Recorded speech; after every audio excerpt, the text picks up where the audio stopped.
Hare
Shriman Narayan Narayan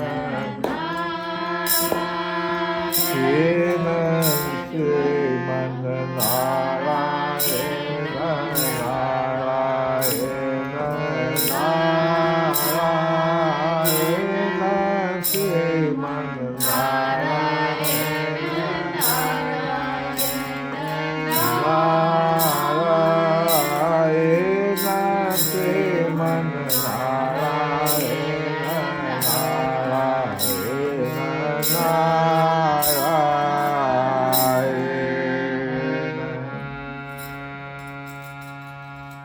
कल की कथा में हम लोग राजा परीक्षित के उस भाव को सुने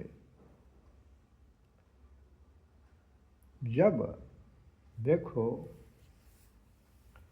साधारण राजा नहीं थे राजा परीक्षित। युधिष्ठिर जी अभी अभी तो पूरे धर्म युद्ध को जीतकर चक्रवर्ती राजा बने। भगवान के समक्ष उन्होंने कई यज्ञ का संपादन किया, बड़े बड़े यज्ञों का, जिसमें भगवान जूठन भी उठाए। वो परीक्षित जी उस राज्य को प्राप्त अब कर रहे हैं युधिष्ठिर जी से।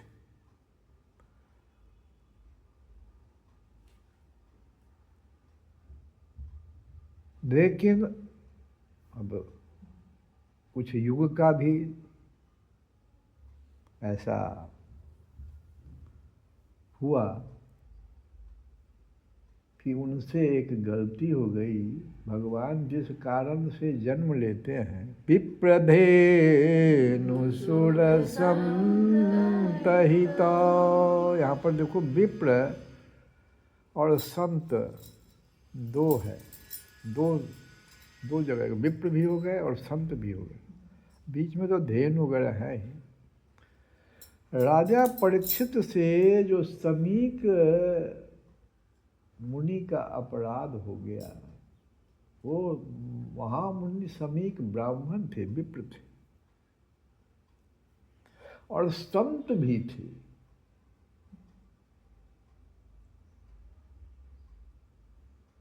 तो ये दो जो एक साथ दो जो भगवान का जन्म का जो कारण होता है,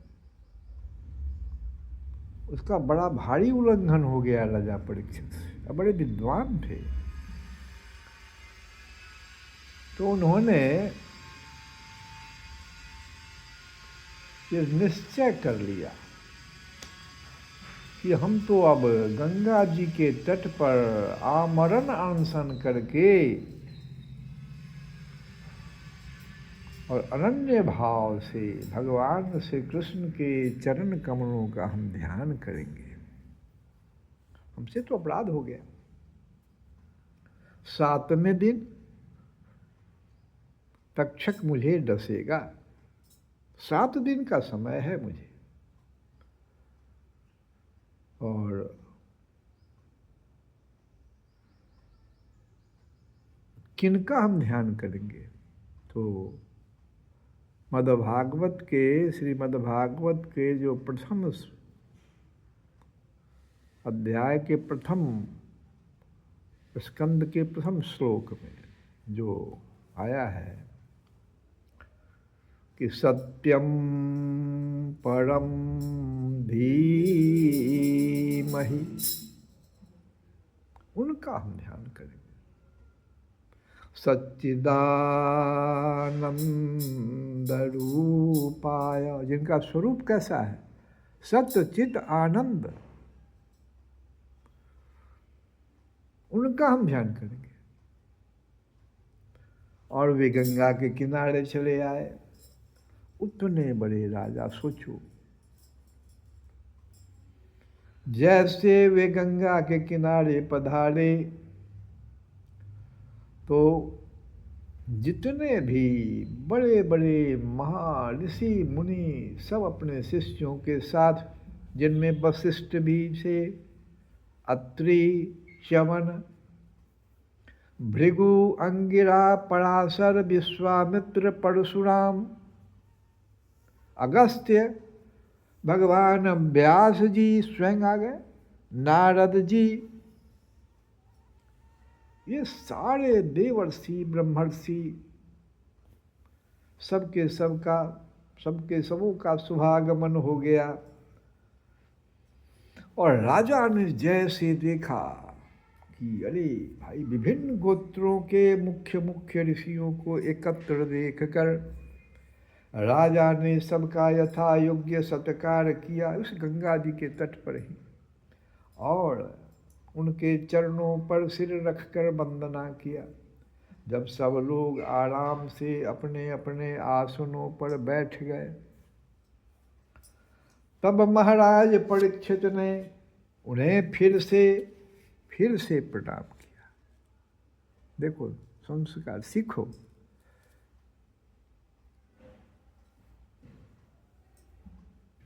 यथा योग्य सत्कार करने के समय भी आपको चरणों में प्रणाम करना, वंदना करना, और जब अपने अपने आसनों पर बैठ गए तब फिर महाराज परीक्षित ने उन्हें फिर से प्रणाम किया और खड़े होकर शुद्ध हृदय से अंजलि बांधकर, क्यों हम गंगा तट पर आए हैं, क्या हम करना चाहते हैं, उसे सुनाने लगे। अब राजा परीक्षित कह रहे हैं कि अहो, समस्त राजाओं में हम धन्य हैं। धन्य नहीं है, धन्य तुम है, क्योंकि अपने शील स्वभाव के कारण हम आप महापुरुषों के कृपा पात्र बन गए हैं। आज ही हम ये हमारे भीतर एक स्फुरना हुआ कि देखो, कब तुम धन्यतम महसूस करोगे। अभी भी हमारे मथुरा ब्रज क्षेत्र में प्रेमानंद बाबा है, उनके पास भारत के बड़े बड़े संत महात्मा खुद चले आते हैं। भगवान जो है, तो जैसे धन होता है, तो धन का मालिक कौन होता है? जिसका धन है। और भगवान जो हैं, राधा कृष्ण के रूप में ही अगर मानो, सीताराम राधा कृष्ण जो भी कहो, ये धन हुए। और इसका मालिक कौन है? मालिक भक्त होता है। भक्त की अवहेलना भगवान बर्दाश्त नहीं कर सकते। सारी कथा तो इसमें वही है। और देखो, जब भक्त कहीं पहुंच जाता है तो भगवान समझो वहाँ पहुँचे हुए हैं।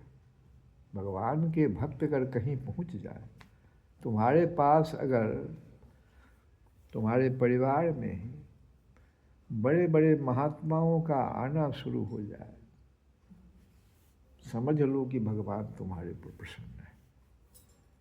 ये सूत्र है। अभी देखो, राजा परीक्षित कह रहे हैं कि हम धन्य ही नहीं है, समस्त राजाओं में हम धन्य ही नहीं हैं, धन्यतम हैं, क्योंकि अपने शील स्वभाव के कारण हम आप महापुरुषों के कृपा पात्र बन गए हैं, तब ना आप आए हमारे पास। राजवंश के लोग प्रायः निंदित कर्म करने के कारण ब्राह्मणों के चरण धोवन से दूर पड़ जाते हैं। यह कितने खेद की बात है। मैं भी राजा ही हूँ। निरंतर देह गेह में आसक्त रहने के कारण मैं भी पाप रूप ही हो गया हूँ। इसी से स्वयं भगवान ही ब्राह्मण के शाप के रूप में मुझ पर कृपा करने के लिए पधारे हैं। देखो उस शाप को उन्होंने कैसे लिया। अपने द्वारा जो निंदित अपराध वाला जो कर्म हो गया। और एक सिद्धांत और यहाँ समझ में आता है कि अभी 7 दिन पहले उनसे अपराध हुआ था और इतना जल्दी उनको कर्म फल मिल जाएगा,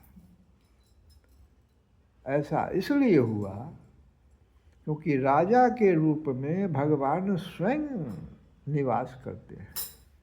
इसलिए राजा को मृत्यु दंड का अधिकार दिया गया। कहा जाता है शास्त्र तो हमें एक बताता है कि अगर राजा ने आपको किसी अपराध के लिए दंडित कर दिया है तो फिर वहाँ नहीं भोगना पड़ेगा आपको।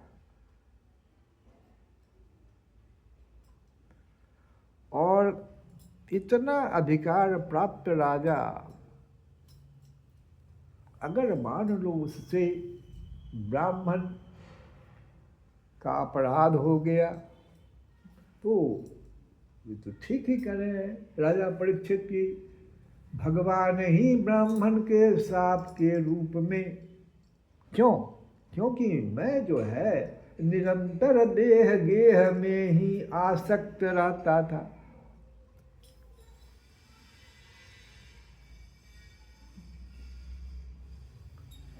तो मैं तो पाप रूप ही हो गया हूँ। इसीलिए भगवान ही ब्राह्मण के शाप के रूप में मुझ पर कृपा करने के लिए पधारे। और जो ये शाप मुझे मिला है वो देखो वैराग्य उत्पन्न करने वाला है।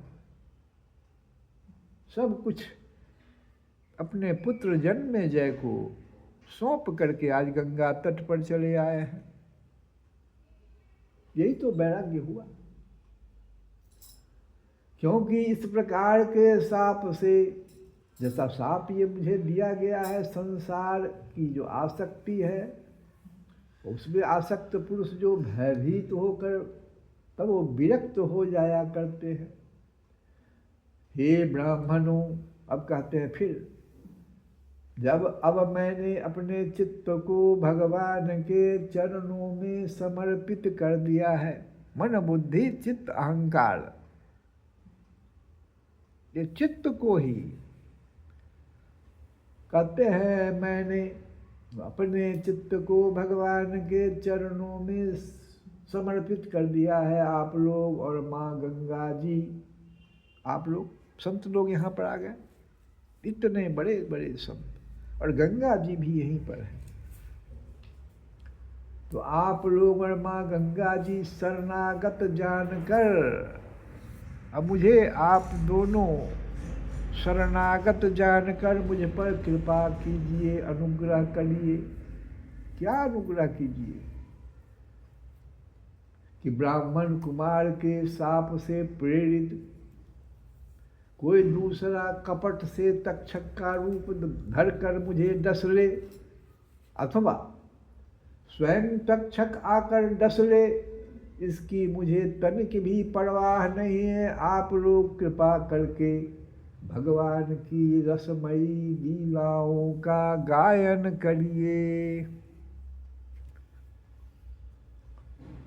मेरा जो चित्त है वो तो भगवान के चरणों में समर्पित हो गया है, लेकिन मेरा जो ये श्रवण है, कान है, वो भगवान की रसमयी लीलाओं का गायन सुनना चाहता है। मैं आप ब्राह्मणों के चरणों में प्रणाम करके पुनः यही प्रार्थना करता हूँ कि मुझे कर्म बस चाहे जिस योनि में जन्म लेना पड़े,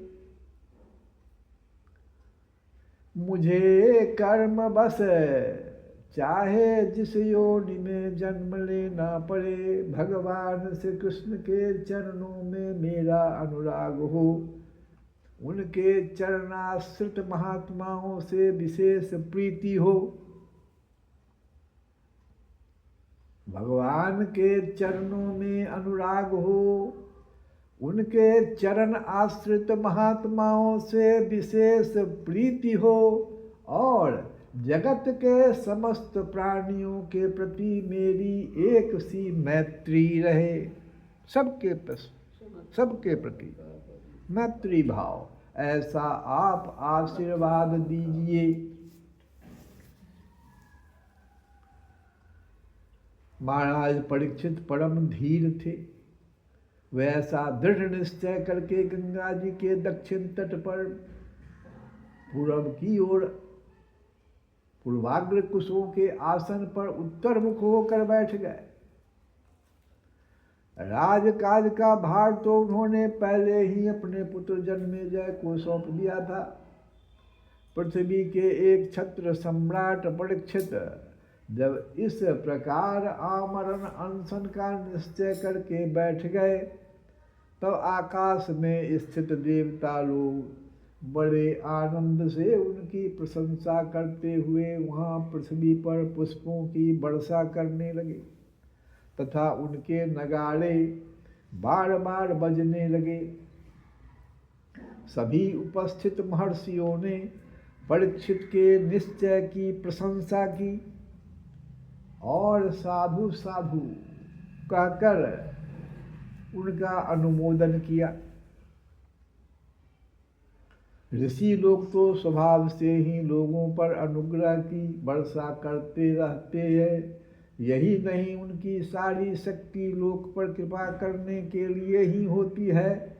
उन लोगों ने भगवान श्री कृष्ण के गुणों से प्रभावित परीक्षित के प्रति उनके अनुरूप वचन कहे।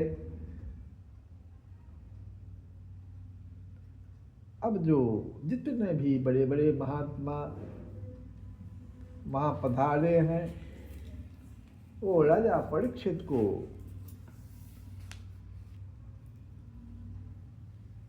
क्या कह रहे हैं वो तो हम लोग सुनेंगे ही। पहले हम लोग जो परीक्षित जी का भाव है, जरा उस भाव को देखें कि अब सौंप दिया इस जीवन का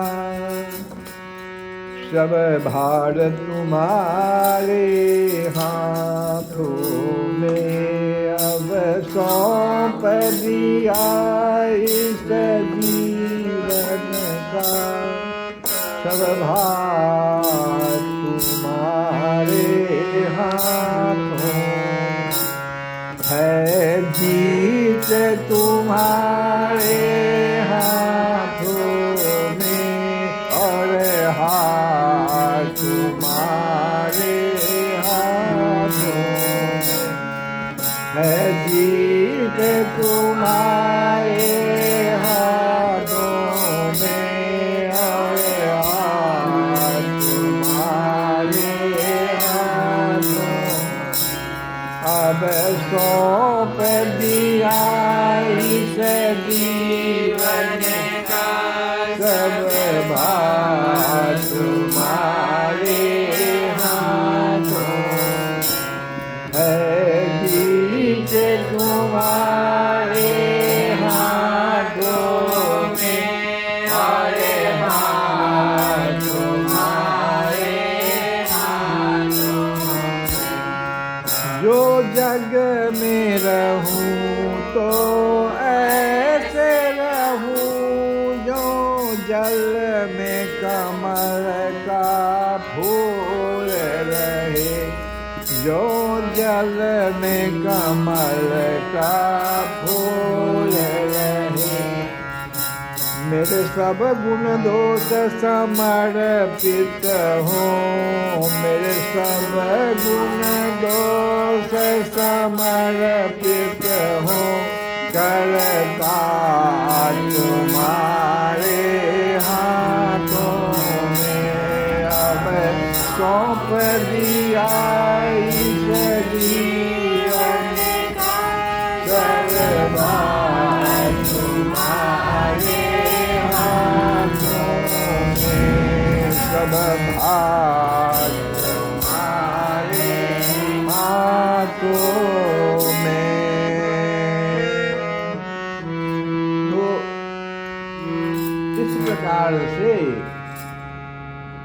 जब राजा अपने भाव को समर्पित कर दिए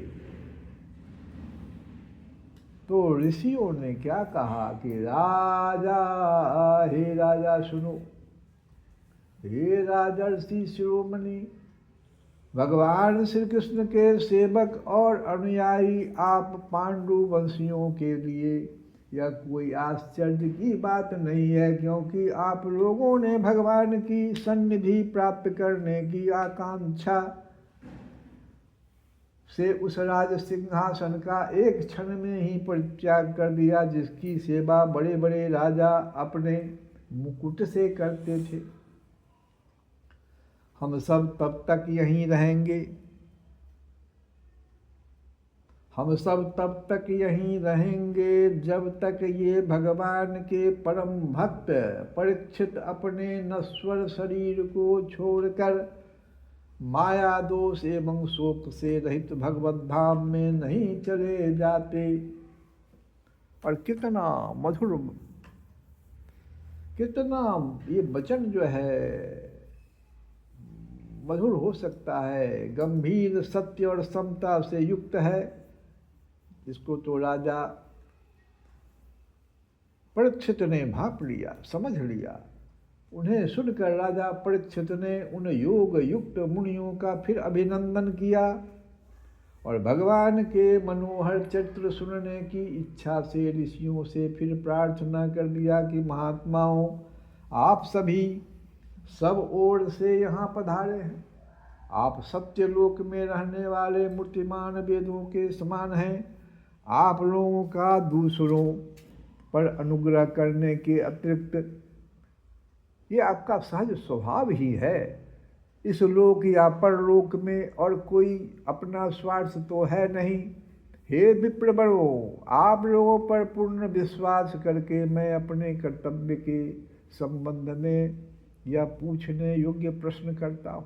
अब मेरा प्रश्न सुनिए। आप सभी विद्वान परस्पर विचार करके बतलाइए कि सबके लिए, सब अवस्थाओं में और विशेष करके थोड़े ही समय में मरने वाले पुरुषों के लिए,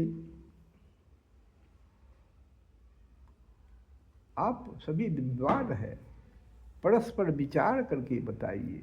प्रश्न मेरा है और ये प्रश्न सब लोग, ये जो प्रश्न है हम सबों का है। सबके लिए, सब अवस्थाओं में और विशेष करके थोड़े ही समय में मरने वाले, सब तो मरने वाले हैं,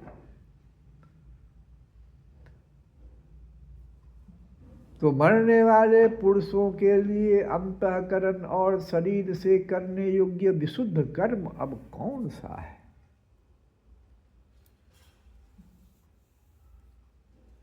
दो प्रश्न राजा ने एक साथ कर दिया। पहला प्रश्न था कि जीव को सदा सर्वदा क्या करना चाहिए, और दूसरा यह कि जो थोड़े ही समय में मरने वाले हैं उनका क्या कर्तव्य है। ये दो प्रश्न जब राजा ने कर दिया तो हम लोग इसका जो प्रश्न का जो उत्तर महात्माओं के द्वारा दिया जाएगा उसको कल की कथा में सुनेंगे। श्री कृष्ण गोविंद हरे मुरारी।